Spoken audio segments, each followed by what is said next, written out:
O segundo caso de cura da raiva humana no Brasil foi confirmado hoje pelo Ministério da Saúde. O paciente de 14 anos foi mordido por um morcego infectado pela doença e está internado desde o início de dezembro. O caso ocorreu em Barcelos, a 405 quilômetros de Manaus, capital do Amazonas. O adolescente de 14 anos foi mordido por um morcego. Outros 2 irmãos dele também foram infectados com a doença, mas não sobreviveram.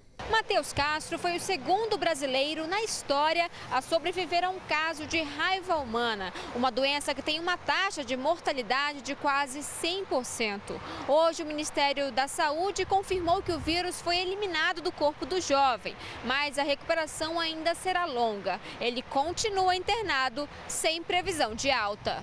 O protocolo de tratamento adotado pelo Brasil para a raiva é o mesmo de outros países do mundo. O médico que acompanhou o paciente explica o procedimento. As medicações utilizadas são prioritariamente os sedativos para que o paciente tenha um coma induzido, o uso da amantadina, que é uma droga antiviral, e o uso da biopterina, que é um precursor de neurotransmissores que age na motricidade dos vasos e que previne convulsões. O diagnóstico precoce e a internação do jovem foram fundamentais para que ele não morresse. O protocolo foi aplicado antes desse paciente na sua própria irmã. Nós, inclusive, tivemos a consciência de que iniciamos o protocolo numa fase mais tardia da doença, o que talvez tenha contribuído para que não houvesse uma resposta efetiva. Nesse último paciente especificamente, todas as condutas foram tomadas de maneira bem precoce, inclusive já no ambiente de terapia intensiva. Eu tenho o Matheus como um presente de Deus para aliviar a dor da perda, dos outros 2 que se foram. E é inexplicável, a alegria de saber que o Matheus está vivo e que ele tem muita chance, de sair sem sequelas daquela situação. A Secretaria de Saúde do Amazonas pediu ao Ministério da Saúde o envio de mais vacinas e soros para imunizar as regiões próximas de onde ocorreu o caso. O estado continua monitorando os 37 municípios onde foram registrados ataques de morcegos a seres humanos. Já o Ministério da Saúde afirmou que na região onde ocorreu esse caso, foi realizada a vacinação antirrábica de 546 pessoas, de 111 cães e 12 gatos, além da captura de morcegos e palestras educativas. Segundo o Ministério, neste ano foram distribuídas 1.300.000 vacinas antirrábicas para humanos, que são suficientes para atender a demanda do estado. O governo de São Paulo anunciou uma campanha de vacinação contra a febre amarela para vacinar 6 milhões de pessoas durante o mês de fevereiro. Só este ano foram 7 mortes no estado por causa da doença. Hoje, 3 parques estaduais que estavam fechados preventivamente foram reabertos, mas o governo pede que só quem já está imunizado frequente essas áreas. Frequentadores do Horto Florestal ficaram felizes com a reabertura do parque, que estava fechado desde o dia 20 de outubro, depois que macacos foram encontrados mortos com febre amarela no local. Outros 2 parques estaduais, o Cantareira e o Parque Ecológico do Tietê, também foram reabertos. A orientação é que só quem tomou a vacina visite esses locais. E a Secretaria de Saúde anunciou uma campanha emergencial de vacinação entre 3 e 24 de fevereiro. 53 cidades da Grande São Paulo, Vale do Paraíba e Baixada Santista vão ter campanha de imunização com a dose fracionada. As 2 vacinas têm a mesma eficácia, mas a fracionada não dura a vida toda. Ela imuniza por cerca de 8 anos. A expectativa do Estado é que no fracionamento nós vacinemos em torno de 4,5 milhões de pessoas e dose plena, porque a gente precisa continuar vacinando com dose plena, um grupo específico, mais 1,5 milhão de pessoas. Então, a nossa população a ser vacinada nesses 15 ou 20 dias é em torno de 6,5 milhões de pessoas. A medida acontece em um momento de avanço do vírus no estado. Uma pessoa em Jarinu e 2 em Atibaia, interior paulista, morreram por causa da febre amarela neste início do ano. Ontem, na capital, um paciente diagnosticado com a doença morreu. Em todo o estado, já são 7 mortes este ano. Ninguém sabe quantas elas são, nem qual a raça das capivaras que circulam no município de Palmas. Para entender o comportamento desses animais, a prefeitura contratou uma empresa para descobrir a origem e os hábitos desses mamíferos roedores. Bastam poucas horas de passeio no Parque César-Mar, principalmente no final da tarde, para se deparar com um grupo de capivaras que caminha livremente pela grama, dividindo o espaço com os visitantes. Elas chegaram primeiro, por isso são respeitadas e admiradas por quem passa por aqui. A gente fica olhando, admirando, né? A gente acha bonito. A gente fica feliz, né, cara, por ver um animal assim, no habitat dele, sem estar sendo ameaçado. Mas tanta proximidade tem preocupado o poder público municipal que resolveu realizar um estudo para entender o comportamento desses animais no meio urbano. Afinal, a cidade cresceu e eles foram ficando. Chamamos todas as secretarias e órgãos envolvidos na questão ambiental, né, que vai desde a Secretaria de Meio Ambiente do município, o Naturatins, o IBAMA.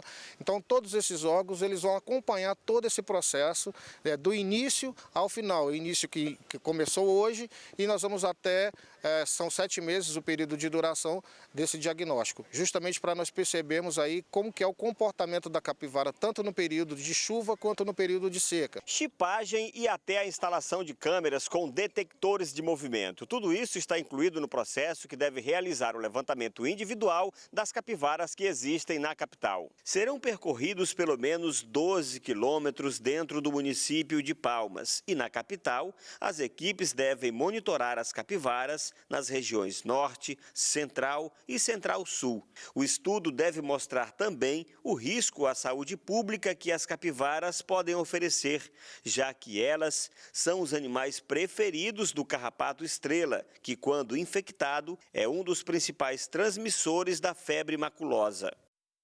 Um documento assinado por mulheres, entre elas a atriz Catherine Deneuve, provocou reações pelo mundo. O texto critica o movimento feminista Me Too, que denuncia casos de estupro e abusos sexuais, principalmente nos Estados Unidos. Veja na reportagem da correspondente Gislene Nogueira. Dias depois do destaque da campanha Me Too na premiação do Globo de Ouro em Hollywood, ativistas receberam uma dura crítica. O jornal francês Le Monde publicou uma carta aberta com o título "Nós defendemos a liberdade de importunar, indispensável à liberdade sexual". O texto afirma que o movimento Me Too é puritano e alimentado por um ódio contra os homens e que não ajuda as mulheres a serem mais independentes porque as deixa na posição de vítimas. A atriz francesa Catherine Deneuve está entre as 100 mulheres que assinaram a carta, que tem apoio também de escritoras, intelectuais e executivas.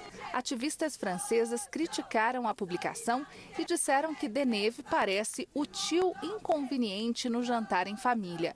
A ministra de Igualdade de Gênero, Marlene Schiappa, afirmou que o discurso é perigoso e que o governo trabalha para convencer as mulheres a não se sentirem culpadas e denunciarem os agressores. A hashtag MeToo, que significa Eu Também em português, resultou em uma campanha contra casos de abuso sexual nas redes sociais. A discussão começou depois de denúncias de assédio e estupro contra um produtor de cinema de Hollywood. A Carta das Mulheres Francesas recebeu críticas também aqui nos Estados Unidos. A escritora norte-americana Leila Lalame perguntou pelo Twitter se Catherine Deneuve se apressaria em defender os homens que tentam roubar um beijo se esses homens fossem norte-africanos. E também a cartunista do jornal New York Times, Colin Doran, criticou a atriz francesa. Disse que Deneuve teria uma opinião diferente se não fosse uma linda mulher branca e rica vivendo dentro de uma bolha de privilégios e se tivesse um pouco de empatia. Nos Estados Unidos, um juiz da Califórnia barrou uma decisão do presidente Donald Trump. Ela suspendia um programa que protegia imigrantes ilegais que entraram no país quando eram crianças. Por Trump em setembro do ano passado. Segundo ele, o programa, chamado DACA, ficaria suspenso até março, prazo para o Congresso criar uma nova lei para substituir a da era Obama. A partir daí, os imigrantes começariam a ser deportados. Há estimativas de que 700 mil pessoas são afetadas pela decisão de Trump. Com o programa, esses imigrantes, chamados de Dreamers ou sonhadores, recebiam autorização para trabalhar. A suspensão pode complicar ainda mais as negociações entre Trump e os líderes do Congresso para decidir como será a reforma migratória que o presidente quer para os Estados Unidos. Ela inclui temas polêmicos, como o muro na fronteira com o México, o próprio DACA e o sistema de concessão de vistos por loteria. O juiz que suspendeu a decisão disse que o programa deve continuar enquanto a discussão no Congresso não acaba.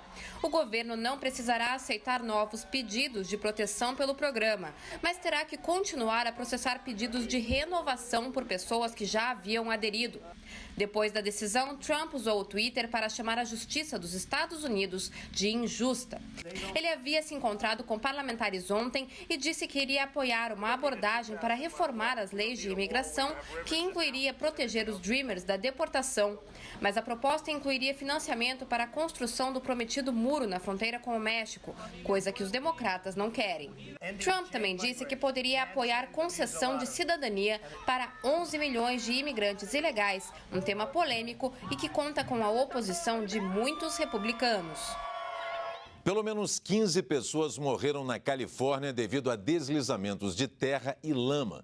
Eles foram causados pelas fortes chuvas que caíram ontem. Na cidade de Montecito, diversas casas ficaram debaixo da lama.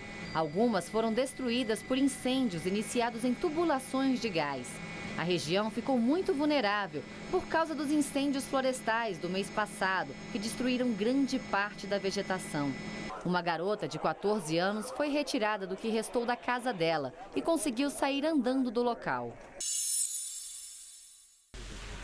As tempestades de neve que caem no norte da Itália estão atrapalhando os esforços de migrantes africanos de cruzar os Alpes e chegar à França. Eles costumam cruzar o deserto do Saara para chegar à Líbia. Enfrentam a perigosa travessia do Mediterrâneo e depois tentam cruzar as montanhas geladas. Câmeras de segurança flagraram uma das avalanches que costumam ocorrer na região. Um terremoto de 7,6 na escala Richter foi sentido na parte norte da América Central. Um alerta de tsunami foi emitido para algumas ilhas. Não há relatos de mortes ou grandes danos. Os empregos informais cresceram 11% no último trimestre do ano passado. Destaque para quem vende comida na rua. Pode ser bolo com café ou quentinhas. E a gente quer saber, você costuma comprar comida na rua? Não como na rua. Eu não gosto muito de lanche, né? E pela questão de higiene também, né? Não dá para se imaginar como que é possível manter higiene com uma quantidade reduzida de água num ambiente desse. Eu compro sim, quando vem aqueles ambulantes, eu compro. O que, por exemplo? Queijo, queijadinha, umas coisinhas assim. E por quê? Você costuma... Eu gosto, porque gosto.